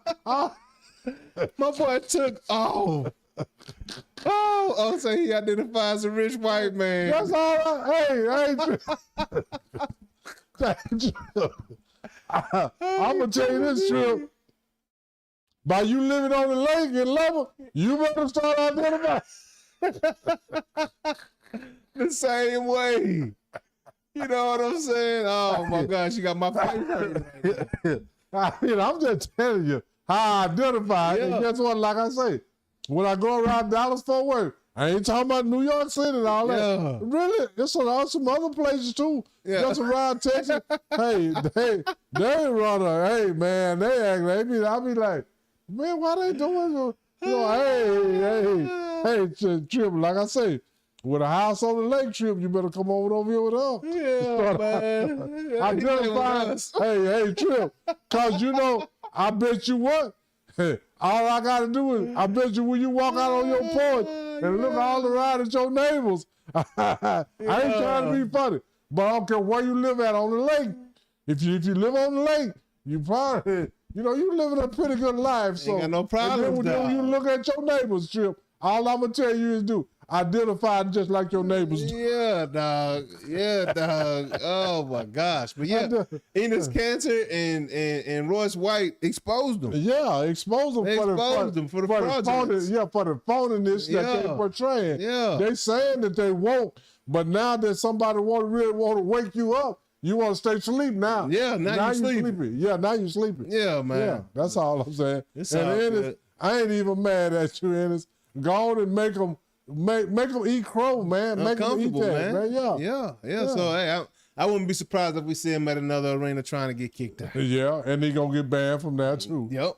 He probably gonna go to every arena in the league and get banned. Hey, shout out to the man on the mission now, But gotta expose these frauds out here, man. Don't be a fake as a fraud and part-time brawl.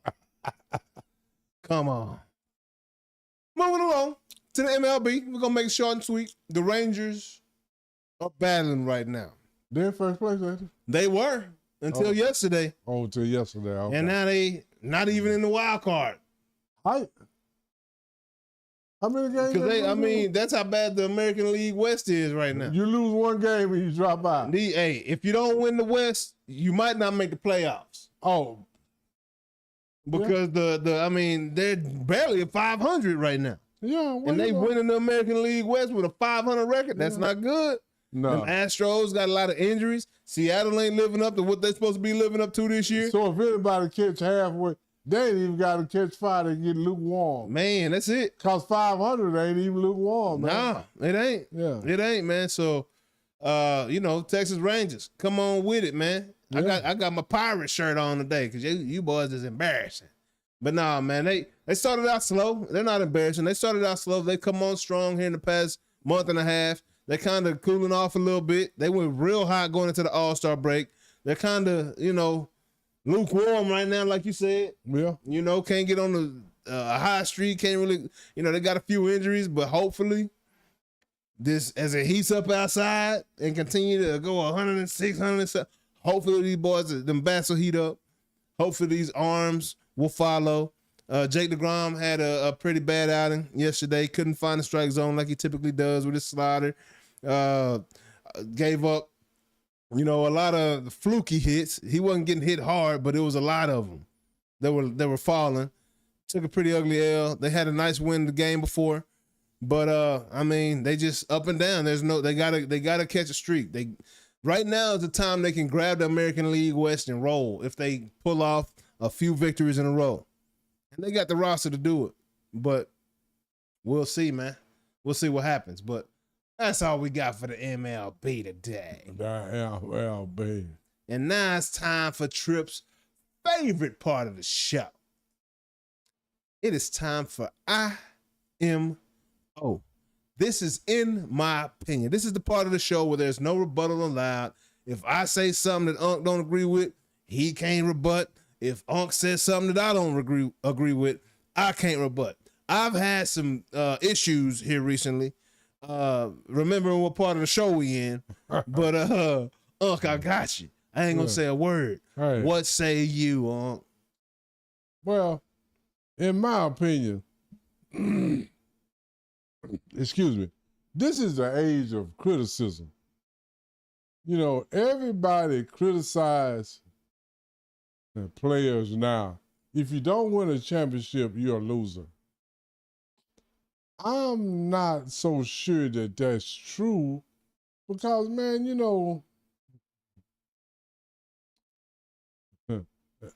if your team is not as good as the other team and you lose, does that make you a loser?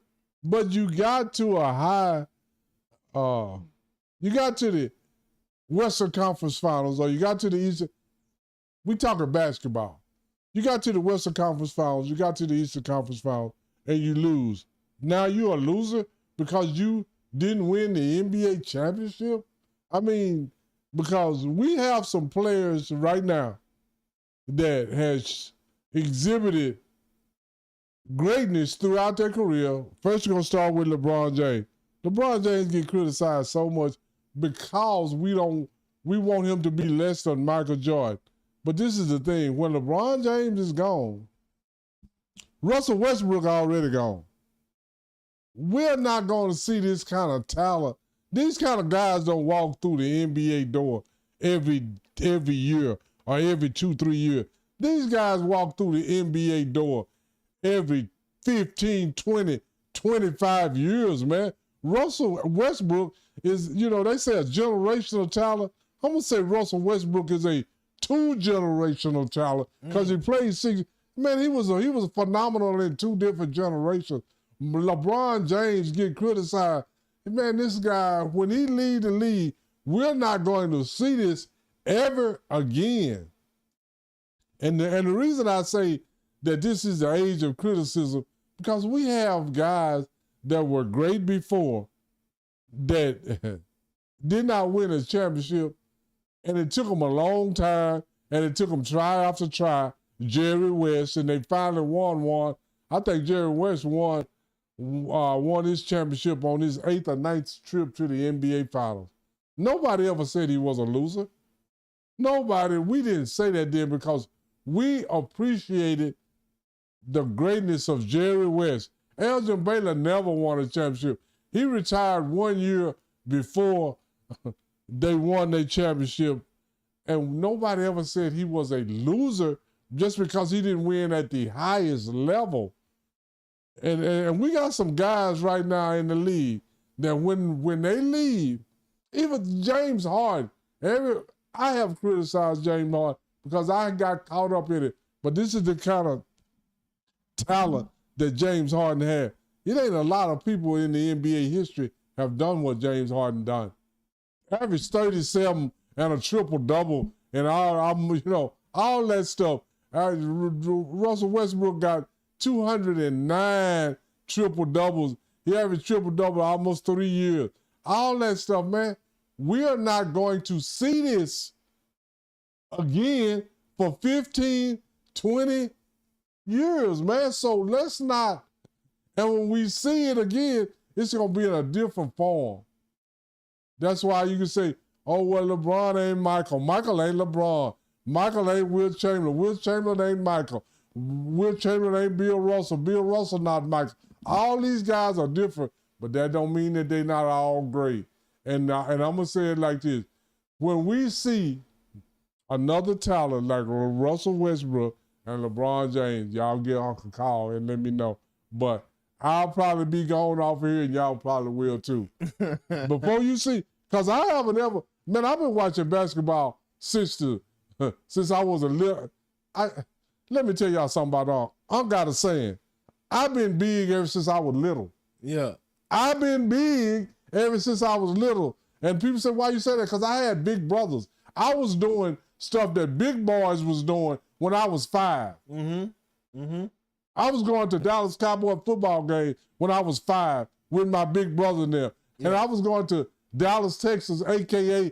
Kansas City Chiefs, way back in 1960 because I was little, but I was doing big boy stuff. Yeah. So all this stuff, I have never seen this stuff before, man. I ain't never seen a player like Russell Westbrook. I ain't never seen nobody average triple-doubles like that. I have never seen somebody average a 35-point triple-double for a season like James Harden did. Yeah. All this stuff, man, I have never seen before. So I appreciate it. And then even me, sometimes I get caught up in the hype, but I'm going to say it like this. James Harden is a generational talent. Russell Westbrook and LeBron James is a generation is what, 10 years? So these guys play 15. This is 2 generational talent. I mean, so, man, appreciate these guys. Love what you see. Enjoy it, because you ain't going to never see it no more. Man. And that's just my opinion. Man, that's a great opinion right there, That's what I'm talking about. Hit him with the horn. Because that was real, huh? Oh, yeah. That was real, huh? That's real. Now, I don't know how people going to feel about this opinion I'm about to give right now, but I'm going to give it. You know, it is what Because it it's is. your opinion, right? It's my opinion. It's yours and yours alone, right? Mine and mine alone. And I Okay, can well, give I it to don't you. give a damn about the people. Can't nobody give my opinion like me. Because it's your opinion. Because it's mine. You know what I'm saying? Absolutely. Can't nobody give my opinion like me. So, in my opinion, man, it's only right that Deshaun Watson gets that quarterback spot in Cleveland, man. You know, I love Shador. Let's not get it twisted. I feel like Shador is my little brother. I'm rooting for him to be the starter up in Cleveland right now as I say this. But what Deshaun Watson has gone through, man, it's his entire persona was torn to shreds because he made the decision that he no longer wanted to play in Houston. Period. Had Deshaun never said that, you would never know about these masseuses. You would never know about any of this other stuff going on in his life. Because again, I will point out the fact. Every last one of these young women signed an NDA to give this man a massage.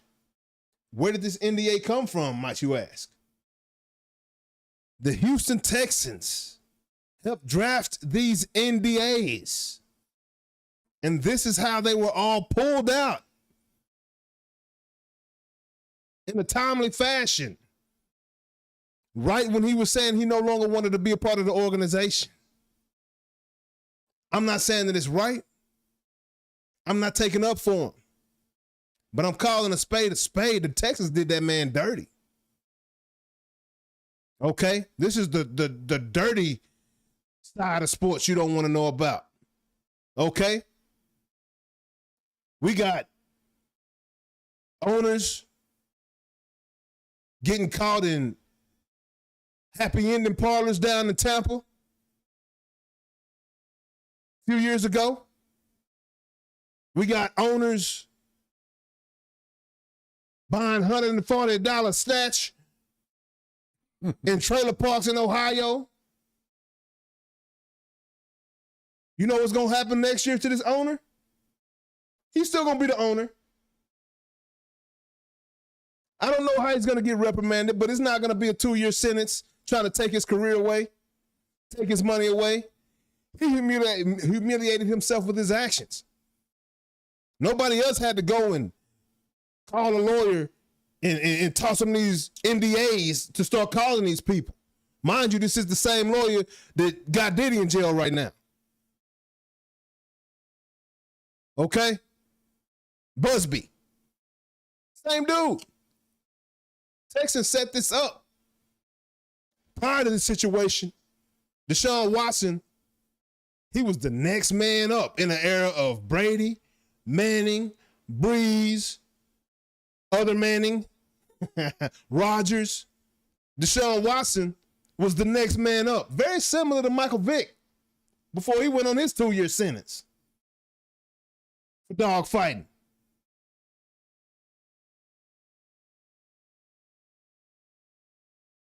Look, I'm not saying I don't do handouts, you can have it. I'm not saying give the man a job. I'm just saying y'all took 2 years away from this man's career when he was on top.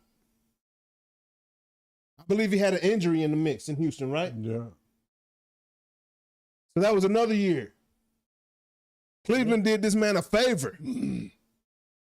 Cleveland had empathy for this great young quarterback that still had plenty of years on him. You look at the bodies. Deshaun Watson is a man. Shador's still growing into his right now. You look at the 2-time national championship winner in Deshaun Watson. I remember coming out of college, Dabo Swinney compared this man to Michael Jordan of football. And he proved to be something like that in his first 4 or 5 seasons with the Texans. Until they absolutely crushed. And I mean, look, I'm not pointing blame. He's got to accept responsibility for his own actions. The man had a fetish, man. We got plenty of crazy fetishes out here. I just mentioned the dudes getting caught up in the happy ending spot in the goddamn trailer park that own the team. These are grown men, 50 plus years old. You talk about a 20-year-old man you giving millions of dollars to. You talking about a social media era where he's got access to every woman on the world that would let an NFL man hit your girl inbox, see what happens. You know what I'm saying? The man got access. The young man got access. You can't expect him to be a wise man. He's married with children, all kinds of, he's a different man now than he was in the Texans. He was a young man then. Grown man now, been through some things, lost his father, been through some things. He's married now. I'm pulling for Deshaun Watson. I guarantee you Shador is pulling for Deshaun Watson.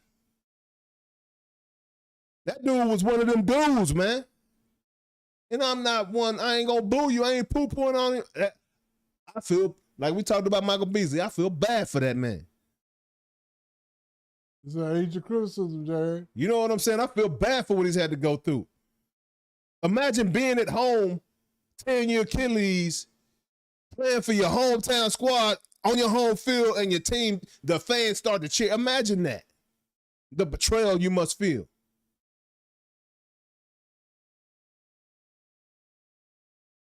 At least, like Ellis was on the show. Ellis Hobbs, his last play of the game was a kickoff return on Monday Night Football for the Eagles.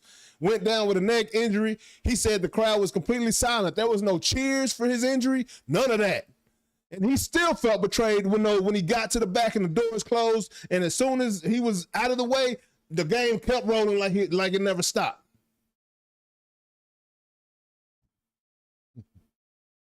But for fans to cheer at your injury in this gladiator sport, it's wild to me, man. It's wild to me, man. So, Deshaun, I wish you the best, bro. I love Shador, but I still wish you the best because you were my Shador when you came out of college, dog.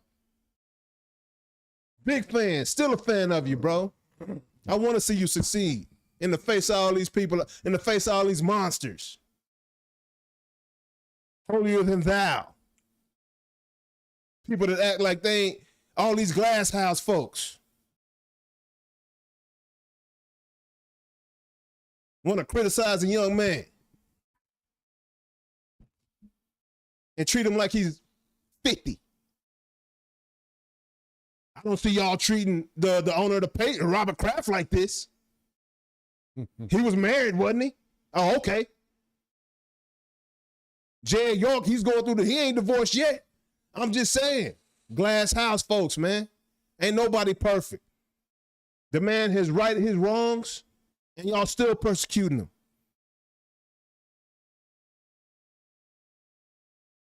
Look yourself in the mirror, man. That's all I'm saying before you start judging Deshaun Watson. But that's my opinion, man. That's all I got to say about that. What was that Trip said, that last night Trip said? Man. Let me see. Trip said, he said that was a dope IMO. Clip it. Yeah, I got you, bro. That's some great points. 140 at the trailer park is crazy, bro. A billionaire. Yeah.